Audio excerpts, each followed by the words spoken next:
जहिना हमर दिल दुखबै छै तोरो दुखे तौगे। जहिना हमर दिल दुखबै छै तोरो दुखे तौगे। की होइ छै दिल के दर्द तोरो कहियो बुझे तौगे। कि जब कोई तोर सके तो याद हमर गे तो। कि जब कोई तोर सके तो याद हमर गे तो।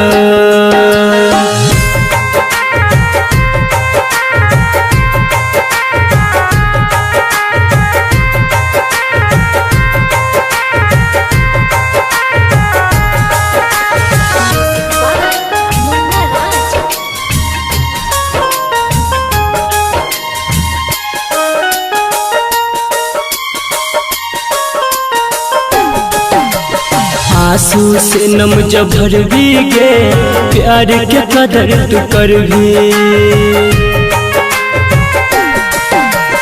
आंसू से नम जब भरबी गे प्यार के कदर तू करबी। दिल जब तोहर दुखे तो कियो हमरे लफेर मरबी। रहिया सही सही एक दिन गे।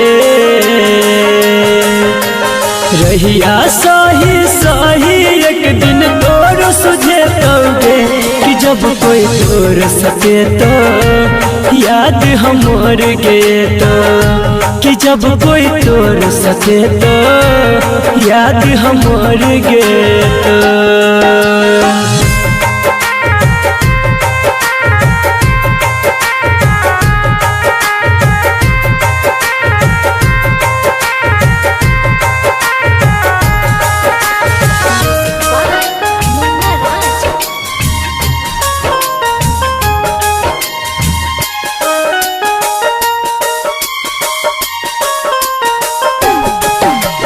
दिल के खिलौना समझ के खेल तू खेले छही।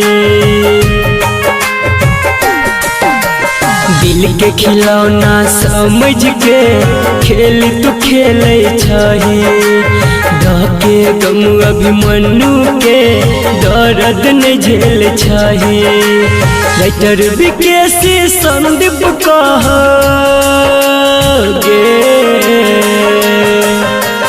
राइटर विकेसी संदीप कहानीक नहीं तौगे। कि जब कोई तोर सके तो याद हमर गे तो। कि जब कोई तोर सके तो याद हम